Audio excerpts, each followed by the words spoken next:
কপাল পোড়া জাতি সব পড়ে, কোরআন পড়ে না। এই যে এত বই মেলা হয়, এক গাচ্ছি বই নিয়ে আসে, মেয়ে লোক পুরুষ লোক সমানে ঘোরে, সাত দিন ঘোরে ঘোরে ঘোরে। কি কিনে নিয়ে আসলো? বিমল মিত্রের কড়ি দিয়া কিনলাম, এত বড়।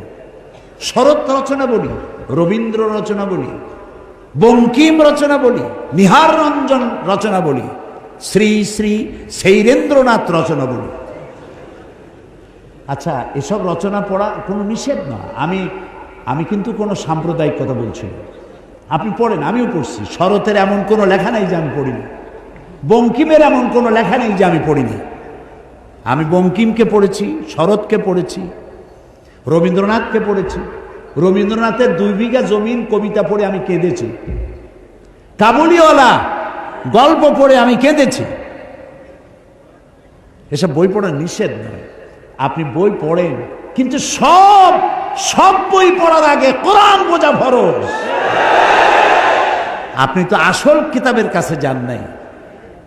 আপনারা বগুড়াবাসীরা, আপনার বাড়ির ড্রয়িং রুমটা খুব সাজানো, সব আছে, কোরআন শরীফের একখান তাফসির আছে? কয়জনের বাড়িতে আছে? দুর্ভাগ্য এ জাতির। কোরআন পড়ুন, কোরআন পড়ুন। ওই যে একটা স্লোগান দেয় না, আল কোরআনের আলো, এইটা হলো ভালো স্লোগান। খালি একটা স্লোগান পাইছে, ইসলামের শত্রুরা হুঁশিয়ার সাবধান। কি এর শত্রু? আমার কোনো শত্রু নাই।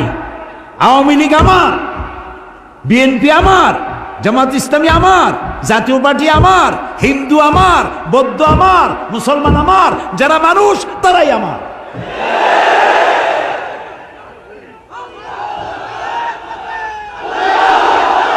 কাজী কাউকে শত্রু না বানাইয়া বন্ধু বানাতে চেষ্টা করেন, বন্ধু বানাতে চেষ্টা করেন। মানুষকে ভালোবাসা দিয়ে যা করা যায়, শাসন করে তা করা যায় না। এই জন্য দেখেন বারবার কোরআনের কথা আসে। আল্লাহ তাআলা কোরআনে কোথাও বলেন নাই যে আমার কথা না মানলে বোমা মেরে উড়াই দাও। বলছে একটা শোনেন,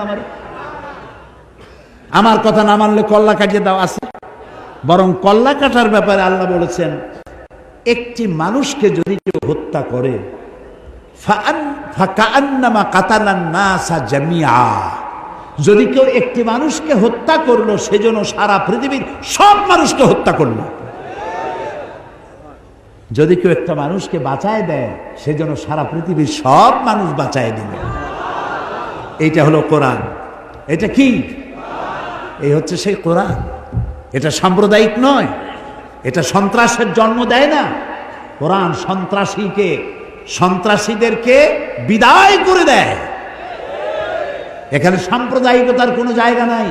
নবী করিম সাল্লাল্লাহু আলাইহি সাল্লাম মদিনায় প্রবেশ করে সর্বপ্রথম ইসলামের চরম দুশমন ইহুদিদের সাথে এগ্রিমেন্ট করেছিলেন, চুক্তি করেছিলেন। এটা ঐতিহাসিক সত্য নয়? অথচ ইহুদিদের হাত নবীদের রক্তে রঞ্জিত। বহু নবী তারা জবাহ করেছে।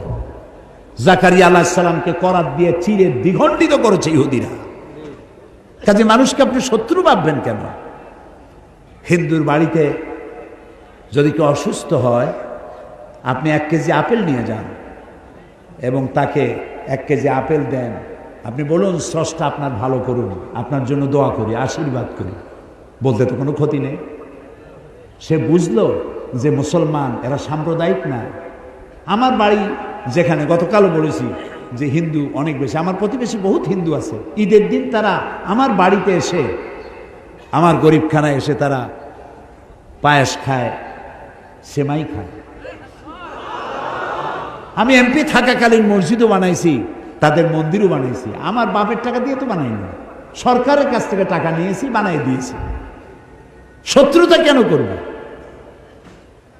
আমার এ ঘর ভাঙ্গিয়াছে যে বা, আমি বাঁধি তার ঘর, আপন করিতে ঘুরিয়া বেড়াই, যে করেছে মোরে পর।